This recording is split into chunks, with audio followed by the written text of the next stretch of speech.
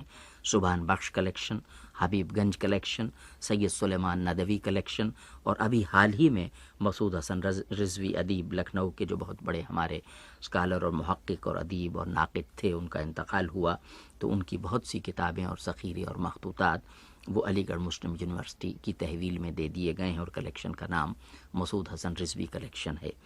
Maulana Azad library, اس میں آپ نے دیکھا ہوگا ان مخطوطات کو، وہاں یہ محفوظ ہیں۔ میں معافی چاہوں گا، میں بنارس یونیورسٹی کا بھول گیا جی، وہاں کا اردو فارسی کا ذخیرہ بھی خاصا اہم ہے۔ لالا سری رام خمخانہ جاوید کے جو مصنف تھے، ان کی وصیت کے مطابق ان کا کتب خانہ بنارس یونیورسٹی کو دے دیا گیا، تو بنارس یونیورسٹی کا کتب خانہ بھی اس اعتبار سے بڑا اہم ہے۔ اسی طرح سے جامعہ ملیہ اسلامیہ کا جو کتب خانہ ہے، ڈاکٹر ذاکر حسین لائبریری مرکزی کتب خانہ، اس میں بھی عربی، فارسی اور اردو مخطوطات کی بہت بڑی تعداد محفوظ ہے، اور استفادے کی راہیں بھی کھلی ہوئی ہیں۔ کچھ مخطوطات دہلی یونیورسٹی لائبریری میں ہیں، اور کچھ نیشنل میوزیم دہلی میں محفوظ ہیں۔ اسلم ادیب صاحب، آپ مجھے نواب صاحب بہاولپور کے ذاتی کتب خانے کے بارے میں کچھ بتائیے۔ نواب صاحب کا جو کتب خانہ ہے وہ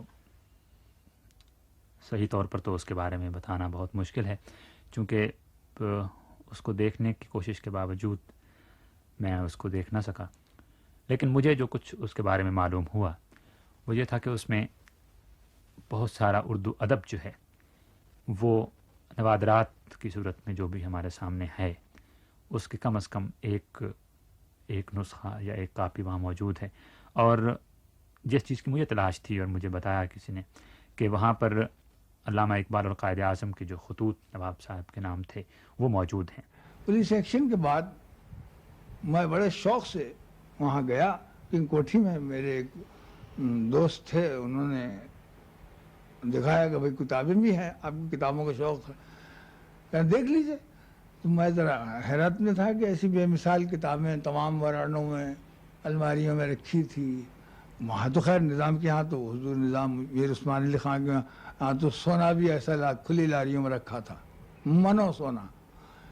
تو وہاں میں نے دیکھا کتابیں ہیں، نام ہیں، لیکن صرف مٹی کے تودے ہیں، الماریوں میں جمے ہوئے ان کے نام لکھے ہیں، اگر انگلی لگائیے تو انگلی اندر دھس جاتی تھی۔ تو میں نے تمام کتابوں کا یہ حشر، ہاں ایک کتاب سلامت نہیں تھی۔ ایک ذخیرہ اور ہے اور بڑا ہی دلچسپ، وہ ہے مہاراجہ پٹیالہ کا، اور آج بھی پٹیالہ میں وہ ذخیرہ موجود ہے۔ کچھ کتابیں پنجابی یونیورسٹی میں آ گئی ہیں، اور اسکالرس اورینٹل اسٹڈیز کے دلی سے اور ملک کے دوسرے کونوں سے اور علی گڑھ سے وہاں اکثر جاتے رہتے ہیں، بلکہ آبرو کا نسخہ اور ناجی کا نسخہ اسی ذخیرے سے ملا ہے جسے بعض لوگوں نے شائع کیا ہے۔ جیسے مدراس میں کتب خانہ محمدیہ بڑا قدیم کتب خانہ ہے، یہ عادل شاہوں کے دور کا ہے۔ اس کتب خانے میں اتنا نادر ذخیرہ ہے عربی اور فارسی کا، اسلامیات پر، تاریخ پر اور سیاسی خطوط ٹیپو کے اور اس سے پہلے عادل شاہوں کے اور احمد نگر کے نظام شاہوں کے اتنے زیادہ ہیں کہ ایسا ذخیرہ کہیں اور نہیں ملتا۔ اعظم گڑھ تحقیق اور تدریس کا مرکز ہے، وہاں دارالمصنفین جیسا ادارہ ہے اور معارف جیسا جریدہ شائع ہوتا ہے۔ علوم اسلامیہ کے جید عالم اعظم گڑھ سے وابستہ رہے ہیں، اور اسی مناسبت سے وہاں نہایت عظیم الشان کتب خانے قائم ہیں، جن میں تفسیر، حدیث، سیرت، مغازی، تاریخ اور فقہ جیسے علوم پر دنیا بھر کی مطبوعات جمع ہیں، اور ہر روز ان میں اضافہ ہو رہا ہے۔ ادبیات کا بھی وہاں نادر ذخیرہ ہے، اور مختلف علوم کے نایاب مخطوطے جمع ہیں۔ ایسا ہی ایک کتب خانہ حیدرآباد دکن کے جامع نظامیہ شبلی گنج میں قائم ہے، جس میں مشرقی علوم کی ہزاروں مطبوعات اور اہم مخطوطات کا ذخیرہ ہے۔ کچھ پرائیویٹ لائبریریاں صاحب ایسی ہیں جن پر ایسی افتاد پڑی ہے کہ وہ بہت ہی کسی زمانے میں زبردست اہمیت، یعنی نظیریہ لائبریری دلی کی، جسے آپ کو معلوم ہے کہ دلی کے تاریخی خاندانوں نے قائم کیا تھا، 2-3 جگہیں اس کی بدلی گئیں، پرانی گلیوں میں وہ ہے، اور اس کے بعد جن ورثاء کے ہاتھ میں وہ لائبریری آئی وہ نوادر کی اہمیت نہیں جانتے، مخطوطات کی قدر و قیمت کا ان کو پتہ نہیں، چنانچہ ایک ایک کر کے وہاں سے مخطوطات غائب ہونا شروع ہوئے اور کچھ معلوم نہیں کہ وہ ذخیرے کہاں گئے اور کس طرح سے اتنا زبردست ایک سرمایہ قومی اور اردو کا اور ہمارے اردو سماج کا اور اردو معاشرے کا وہ برباد ہو رہا ہے۔ اب حال ہی میں نے سنا ہے کہ حکیم عبدالحمید صاحب کی کوششوں سے اس کا کچھ حصہ اسلامک انسٹیٹیوٹ جو انہوں نے قائم کیا ہے تغلق آباد میں، بہت ہی خوبصورت، بلکہ یہ کہنا چاہیے کہ ان کے ذہن و تخیل کا یہ ایک کرشمہ ہے کہ انہوں نے اسلامی تحقیقات کے لیے ایک ادارہ وہاں قائم کیا ہے، بڑا ہی زبردست کتب خانہ اس کی بنا ڈالی ہے، کچھ کتابیں وہاں چلی گئی ہیں خود حکیم صاحب کی کوششوں سے، اور سید اوصاف علی جو ڈائریکٹر ہیں وہاں کے اسلامک انسٹیٹیوٹ کے، ان کی کوششوں سے کچھ کتابیں وہاں اب تغلق آباد میں محفوظ ہو رہی ہیں۔ دلی کے نیشنل آرکائیوز میں بھی کچھ اورینٹل کتابیں ہیں، اگرچہ ان کی تعداد بہت زیادہ نہیں۔ پہلے ایک بات اور بتا دوں کہ پاکستان میں ایک ذخیرہ اور بھی ہے جو کہ حالیہ زمانے میں وجود میں آیا، اور وہ ہے ادارہ تحقیقات ایران و پاکستان، تحقیقات فارسی ایران پاکستان۔ یہ حکومت ایران کا ایک ادارہ ہے جس کا صدر دفتر اور لائبریری راولپنڈی میں ہے۔ انہوں نے مخطوطات کی ایک خاصی بڑی تعداد جمع کی اور اس کے کیٹلاگ بھی چھاپے ہیں۔ انہوں نے یعنی خریداری کی، خاصی رقم صرف کی، اور مثلاً بہت سے مخطوطات مسجدوں میں پڑے رہتے ہیں، یا لوگ بعض کتابوں کو عربی رسم الخط میں لکھی ہوئی ہوں تو وہ سمجھتے ہیں کہ یہ لازماً کوئی مقدس کتاب ہوگی، خواہ وہ کسی تاریخ کی کتاب ہو یا کوئی ایسی موضوع پر، تو وہ ان کو مسجدوں میں ڈال جاتے ہیں۔ تو بعض لوگوں نے اس ادارے کے وجود میں آنے کے بعد اس قسم کی کتابیں جمع کر کے ان کے ہاتھ بیچنی شروع کی۔ اچھا، ادھر یہ ہوا کہ یعنی افغانستان کی طرف سے بھی بعض لوگ کتابیں لے کے آتے تھے اور وہ کتابیں بھی انہوں نے خریدی، تو خاصا بڑا ذخیرہ یہاں جمع ہو گیا ہے۔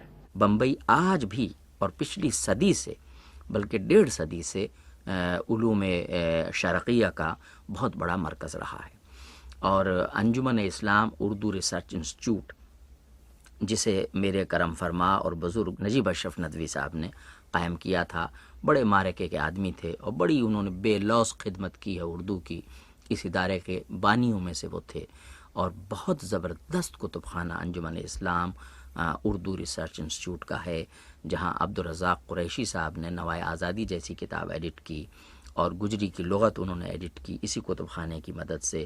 بمبئی کی جامع مسجد عربی، فارسی اور اردو کی 8000 کتابوں کا ایک شاندار ذخیرہ احتیاط سے لیے بیٹھی ہے، مگر بہت کم محقق اس سے فائدہ اٹھا رہے ہیں۔ جامع مسجد بمبئی کے اس کتب خانے میں عربی کے 650، فارسی کے تقریباً 450 اور اردو زبان کے 150 مخطوطے محفوظ ہیں، اور چھپی ہوئی کتابوں اور اخباروں اور رسالوں کا بہت بڑا ذخیرہ ہے۔ یہاں تفسیر، حدیث، سیرت، تصوف اور تاریخ پر خصوصاً بہت نایاب کتابیں مل جاتی ہیں، اور احتیاط کا یہ عالم ہے کہ اس قدیم کتب خانے کے ریکارڈ کے مطابق اب تک وہاں سے صرف 21 کتابیں گم ہوئی ہیں، مگر میں نے مہمانوں کی جس کتاب پہ وہاں دستخط کیے اس پر مجھ سے پہلے والے مہمان نے 5 سال پہلے دستخط کیے تھے۔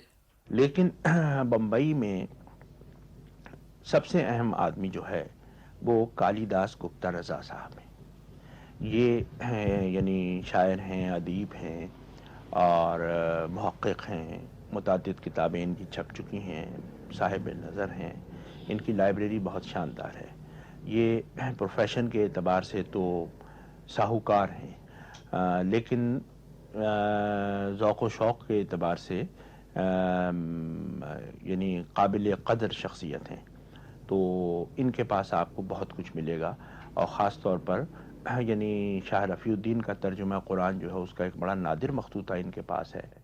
لطیف الزماں وہاں ملتان میں گورنمنٹ کالج میں اسسٹنٹ پروفیسر ہیں، انگریزی کے استاد ہیں، لیکن اردو ادب سے ان کی جو محبت ہے اس کا اندازہ اس سے لگائیے کہ کوئی بھی کتاب جو اردو میں چھپی ہے اس کتاب کو لینے کے لیے اگر انہیں اپنا خوراک کم کرنی پڑتی ہے یا انہیں لباس اپنا جو ہے وہ نیا نہیں خرید سکتے تو وہ بہتر سمجھتے ہیں کہ کتاب خرید لیں. ویسے تو ان کے اگر گھر میں جائیں تو ان کی دیواریں کمروں کی نظر نہیں آتی، ہر طرف کتابیں کتابیں نظر آتی ہیں، لیکن غالب کا حصہ دیکھ کر انسان کو یہ احساس ہوتا ہے کہ کسی شاعر اور ادب سے محبت کرنے کا فن شاید لطیف الزماں ہی صاحب کو آتا ہے. اور آخر میں وہ کتب خانہ جو اولیت میں کسی سے کم نہیں، اور وہ ہے پاکستان کے صوبہ سندھ میں شکارپور کے قریب گڑھی یاسین کا کتب خانہ، جو آغا بدر الدین درانی مرحوم کی یادگار ہے. اس میں سارے ہی مشرقی علوم پر ہزاروں کتابیں جمع ہیں جن کے مطالعے کے بغیر تحقیق مکمل نہیں ہو سکتی. چونکہ دور دراز علاقہ ہے اس لیے اس کی عمارت میں علماء اور محققوں کے قیام اور کھانے پینے کا بندوبست بھی ہے، اور کتابیں وہاں جدید طریقے پر ترتیب دے کر جمائی گئی ہیں. مگر دور دراز خطوں اور علاقوں میں کتابوں اور تاریخی دستاویزوں کے کتنے ہی ذخیرے موجود ہوں گے جو ہماری اور آپ کی نگاہوں سے پوشیدہ ہیں. ان کی چند مثالیں ہم آئندہ نشست میں پیش کریں گے انشاءاللہ.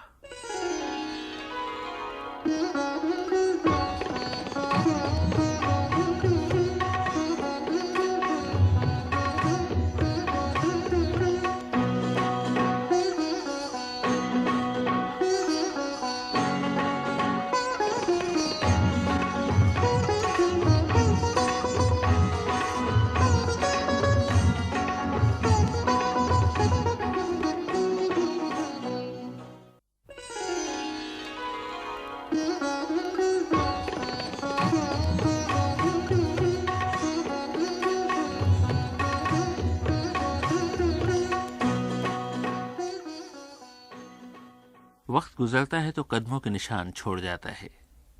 کتابیں بھی گزرے ہوئے لمحوں کی نشانیاں ہیں. یہ نقش پا کیسے کیسے گوشوں میں چراغ بن کر جگمگا رہے ہیں، اور کتنے ہی کونوں میں اندھیرا بھر گیا ہے کیونکہ زمانے کے تیز جھونکوں نے قدموں کے وہ نشان مٹا ڈالے.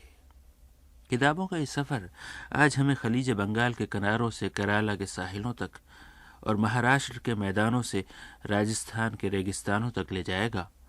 راہ میں جھنگ کی سرزمین بھی پڑے گی، ہیر رانجھا اور مرزا صاحبہ کی سرزمین.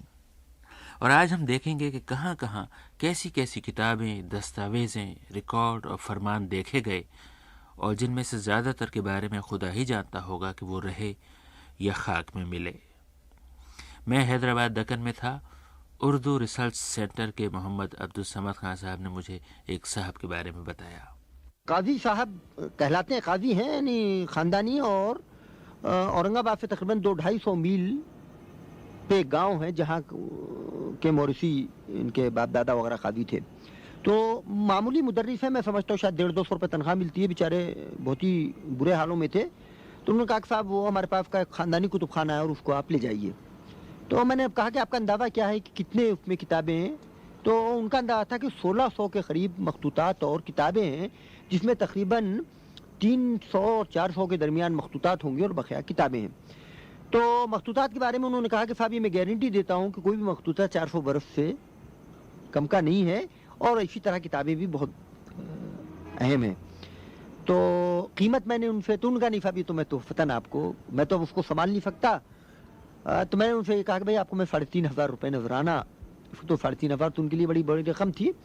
وہ صاحب تیار ہوئے، مگر معلوم یہ ہوا کہ مجھے اورنگ آباد سے ایک بس کے ذریعے تقریباً 150 میل جانا ہے، پھر وہاں پہ گوداوری کراس کرنی کشتی میں، پھر ایک بس پکڑ کے 60 میل جانا ہے، اور تقریباً 30-35 میل پیدل جانا ہے. تو اب اندازہ لگائیے کہ وہ کتب خانے کو میں کس طرح وہاں پہ منتقل کر سکتا تھا. تو میں نے چھوڑ دیا. یہ تھے محمد عبدالصمد خان صاحب.